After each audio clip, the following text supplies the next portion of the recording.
Funding for Schaefer-Ellis is provided by Squarespace, the sponsor of today's video. From websites and online stores to marketing tools and analytics, Squarespace is the all-in-one platform to build a beautiful online presence and run your business. It has been a hot minute since I made a love letter to a DreamWorks film. I think the last one was in December 2020? Yeah, we should probably get another one going. Let's see here. Eeny, meeny, miny, you. The universe has brought us my next DreamWorks analysis video. What? So, Kung Fu Panda is really good. Really great. Extremely excellent. Incredibly fucking amazing in ways you would never guess if you haven't seen it before. From the tight screenplay with hardly any wasted scenes, to the unbelievably stellar fight choreography and overall direction, yeah, I'm pretty comfortable calling this film a masterpiece. I've been prone to overuse that term in the past, I will admit, but here we have a shockingly ambitious film that lives up to all of said ambitions and undoubtedly deserves the masterpiece label in my eyes. I think most people, and especially most people who watch my channel, already know this, but I also think it's about time I take a deep dive into why this movie is as amazing as it is. And we'll get to the other two eventually, don't you worry. I just figured I'd start one of these DreamWorks retrospective series off with the first film for a change, cause I woke up in a logical sort of mood today for some reason. And there was no way in hell I was doing the entire trilogy in one video like a bunch of you requested, cause there's way too much to say about each individual film to do that. This isn't like Madagascar where my entire analysis boils down to, this one is funny, and this one is not funny, didn't laugh. The thematic depth of each installment in the funny Jablinski Games Panda movie trilogy is incredibly significant and truly a sight to behold. So let's finally dive into the first movie proper, starting with the reveal of what's on the Dragon Scroll. Yeah, we're just gonna get that out of the way right now. And it's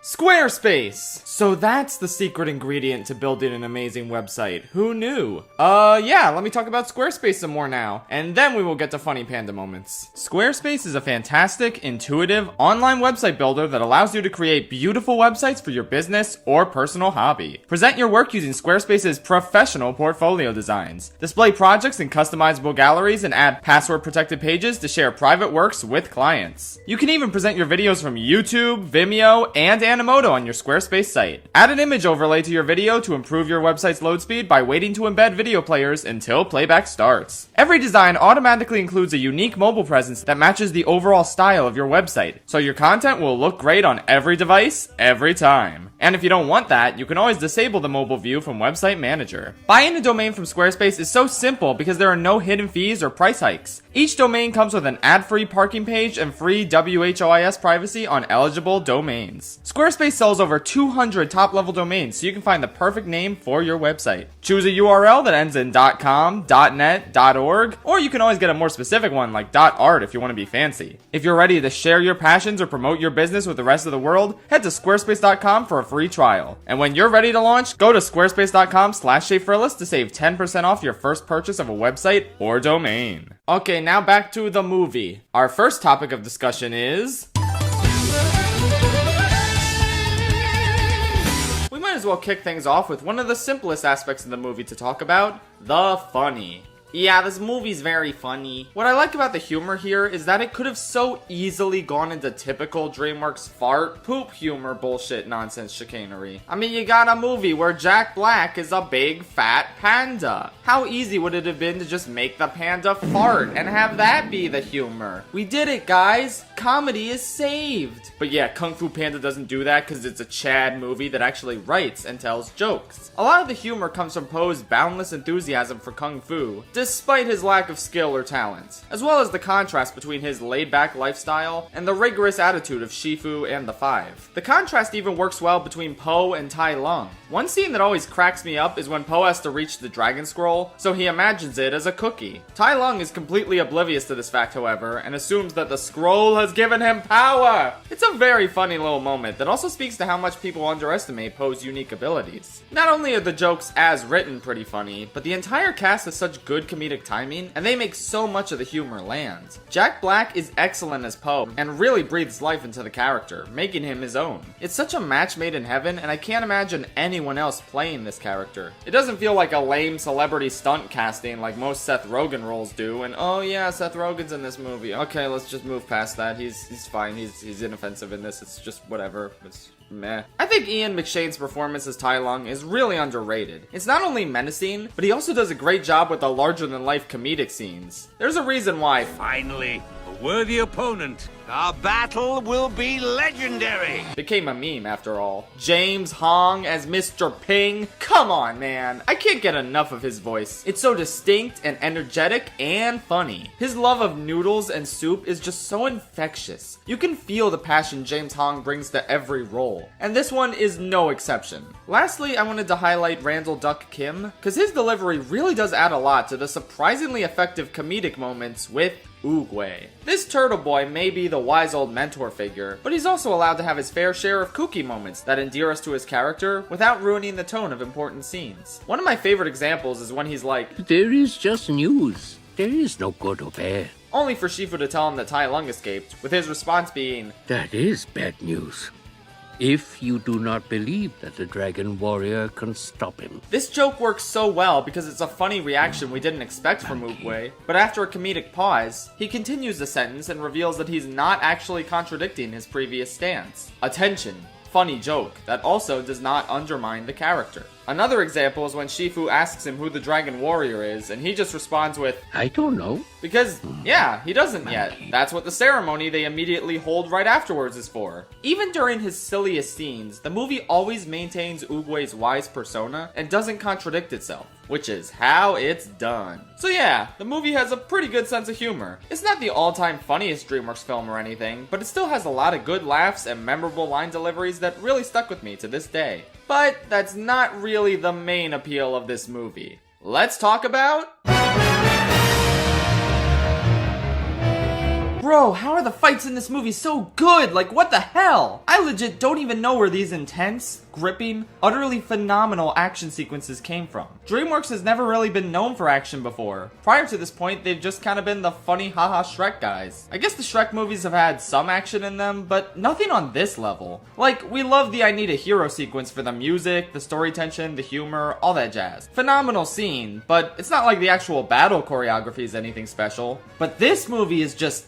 God damn! It's an actual martial arts movie with animated animals. In fact, looking into the movie's development, it was first conceived as a spoof movie before John Stevenson, one of the directors, retooled it to be more of a character-based wuxia comedy. Obviously, this was an excellent choice, since DreamWorks already had a big spoof franchise in the form of Shrek, and I doubt Kung Fu Panda would be looked upon as fondly if it was just Shrek again, but a martial arts parody instead of a fairy tale parody. In an interview, Stevenson stated, "Our choice was not to do the parody or the simplistic comedy. We said, let's take Kung Fu Panda, which is an idea everybody gets comedically, but then let's try and surprise everybody by giving them more movie than they might expect from the title. Let's try to make it a real martial arts movie, albeit one with a comic character, and let's take our actions seriously. Let's not give anything up to the big summer movies. Let's really make sure that our Kung Fu is as cool as any Kung Fu ever done, so that we can take our place in that canon and make sure it's a beautiful movie, because great martial arts movies are really beautiful looking movies. And then let's see if we can imbue it with real heart and emotion.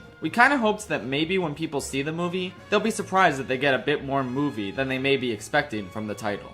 Needless to say, they succeeded. Kung Fu Panda was at the time the most complex film DreamWorks had ever made from an animation standpoint. And you can tell that just by looking at it. The sheer effort it took to choreograph these fight scenes, to make sure the Kung Fu was fast and dynamic and exciting, while also maintaining a resemblance to real-life martial arts, I truly do not envy these animators, man. But, thanks in no small part to the top-notch direction, they really pulled through and delivered some beyond incredible sequences that I still feel are a bit slept on by the general public, despite how well received this movie was. Like, I'm shocked animation Twitter does not pop the fuck off every other week, talking about the stellar choreography, camera work, lighting, and feeling of overall awesomeness at play during every one of this movie's action sequences. Prior to his prison escape, Tai Lung is talked about as someone to be feared. But then we actually get to the prison, and we see how impossible it must be to get out of here. It's so far underground, there's 1,000 guards and only one prisoner, one way in, one way out, and he's chained up in a giant turtle shell contraption. He'll never get away! Oops, he got away. But the way he gets away is just... oh man! I'm still geeking out about it! He uses a single feather to unlock the pressure points in his shell. A feather he only got a hold of because Shifu sent a messenger bird to the prison to make sure he didn't escape. Shifu's actions inadvertently caused this whole debacle, which Oogway did try to warn him about. One often meets his destiny on the road he takes to avoid it. Everyone knows how that line foreshadows Shifu's contributions to Tai Lung's escape, but I personally think you can even feel the echo of it when Tai Lung is trapped by these heavy weights, only to break free thanks to the crossbows firing at him and breaking his chains. Yeah, maybe you guys should have just not shot at him since he was still trapped, but oh well, live and learn. Assuming these guys did live, because I don't know, I think they might have all died in this fight. Anyway, wordlessly we get to see Tai Lung's ingenuity at work, using the crossbow ammunition as springboard so he can propel himself upward. And then this fucking shot, man. The contrasting colors between him and the arrows, the immensely satisfying sound when they all hit the elevator, just... oh god, it goes so hard. I'm not gonna do a play-by-play of everything in this fight scene, don't worry. But I just can't stress enough how flippin' cool all of it is. The movie sets up the sheer improbability of anyone escaping this place. And then it shows us how effortlessly Tai Lung makes quick work of every trap in his way, and every guard unfortunate enough to cross his path. It even manages to be stunningly epic while also keeping the comedic tone intact. Like when he stuffs a mace in this guy's mouth and cartoonishly sends him flying. In the time it takes this guy to fly through the air, Tai Lung has already taken out like 10 other guys on ground level. He then catches this guy and throws him into another guy. I had to play this at 0.5 speed just to make sure that's what I was seeing. Just... who choreographed this, and can we give them a gold medal? Can animating unbelievably stellar fight scenes be an Olympic sport now? This scene is the moment where the movie proves it's more than what it was letting on. It's more than just a cute, goofy, haha funny Jack Black Panda comedy. It's a goddamn real-ass kung fu movie. And it deserves to be recognized as such. I'll fully admit that the action in this movie, hell, in the entire trilogy really, does kinda peak with this scene, but it's not a huge gap. The other fight scenes in this movie are definitely up to the same standard, and they only barely fall short of this one. Like, the bridge scene is just so phenomenal. It's such a creative and precarious location for a battle to take place at. You're constantly fearful that these characters are gonna fall into the abyss. Plus, Tai Lung's ferocity is even more potent here than it was in the last battle. Between him slamming Tigress across the boards on the bridge and choke holding her with the ropes, you just remain incredibly fearful of what he's capable of, even when the five theoretically should hold the advantage. They even still keep the humor intact, with Viper forcing Tai Lung to hit himself, and Mantis inexplicably being left alone on rope duty. It's just such an incredibly thrilling